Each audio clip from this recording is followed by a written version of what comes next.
The office has become my version of a runway. I love to put a nice, chic, stylish, professional look when I go to work.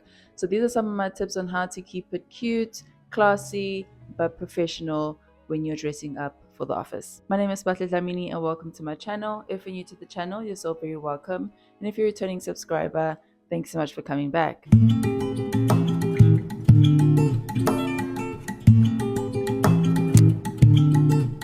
Things have relaxed quite significantly in the workplace in terms of dress code, which is really, really good for individualism. So let's get into the video.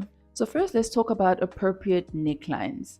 So there are a lot of designs and necklines that can be very classy, very appropriate for the workplace, and that are not revealing and make you or other people uncomfortable. There are cuts that are very classy, like a boat neck or off the shoulder that's showing skin but not too much skin. There's also sweetheart necklines that have really nice designs and details, like a scallop design, something similar to this one, like for a polo neck, and have nice detail on your tops. I think it's really nice, really classy, and quite transitional as well. So with this one, I definitely recommend to avoid plunging necklines, or aka a very deep cleavage.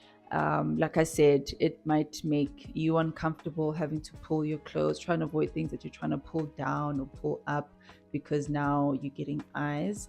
And also just for the work environment and the workspace, you are sharing it with other people. So avoid plunging necklines, so that when you're having conversations with people, people are not drawn to your cleavage, but you're pulling it together with a nice look. It looks classy, and being professional doesn't mean you need to look old and drabby.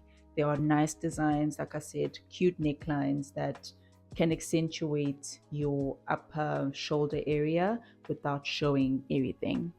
The next one I want to touch on is accessorizing. So, accessories are a very personal thing. You could either keep it minimalistic with a dainty necklace or a few rings here and there, a watch, but I would definitely advise for you to avoid big, obnoxious hoop earrings that are just like, wow. They probably don't even go with the outfit that you're trying to wear. And also avoid materials that are loud. You want people to see you at work, but not to hear you.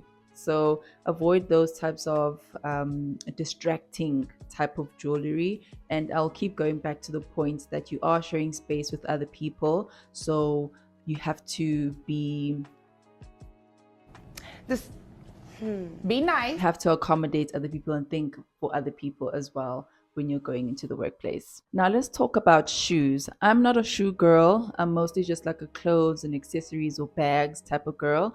But shoes are a great way to show your sense of style. It could be an architectural design that's really interesting. It could be a cut or a color that you can explore with. Obviously, if it goes with the outfit, I think a good shoe can really pull an outfit together. So there's a lot you can do with different types of shoes. And again, we've said that things have relaxed quite a bit. You know, sneakers are now a thing and it's appropriate. It's not awkward seeing somebody wearing sneakers at work.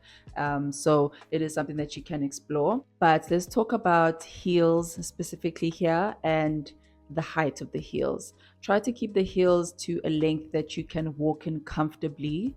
I'm not going to dictate how high that heels is supposed to be, but make sure that it's something that you can actually walk in. I've made the mistake of wearing a heel that I can't even walk in for like 20 minutes. 20 minutes is even actually quite long. I can't walk in that shoe. It's not a shoe that I wear all the time because it is extremely, extremely high.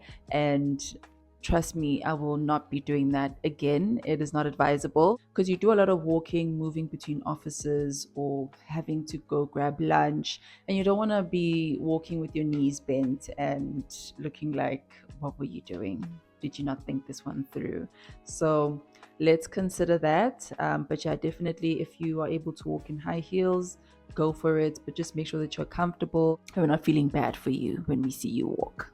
The next one are fragrances. So back to my point, I think this is an anchor point.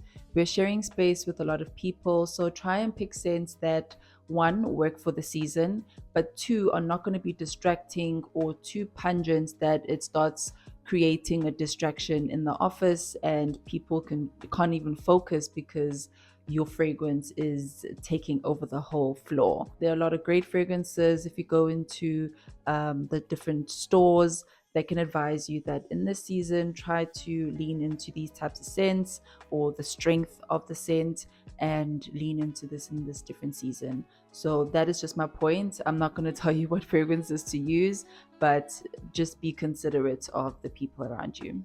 Now, we know how strenuous it can be to think of an outfit, especially for those people who have to go into the office every single day. Having to think of an outfit can be really, really draining. So, I would recommend you creating a uniform for yourself. That doesn't mean wearing the same thing every day, but having a similar style for yourself so that you're not spending a lot of time making decisions on what it is that you're trying to wear or putting outfits together. So if it's a button-up shirt, you like that style with maybe a palazzo pant, then explore the option of getting different types of button-up shirts and different types of palazzo pants that would go with each other, so that you know that you look different every day, you look like you've made an effort. But really, honestly, if you look at it, it's the same outfit that you're wearing. Maybe you switch it up with a different belt, you switch it up with a different shoe, a different bag, but the foundation of the outfit remains a button-up shirt, a palazzo pant. And then you can accessorize around that. And that way, you reduce the amount of decisions that you have to make, because you're going into the office. You're going to have to make decisions the whole day. Try and take the outfit planning out of that. So, guys, those are some of my tips on what to consider when you're putting a look together for yourself for the workplace. There's a lot of ways where you can be stylish, even edgy, but appropriate and sticking to your personal sense of style in the workplace. So, I really hope that you guys enjoyed it, and I will see you in my next video.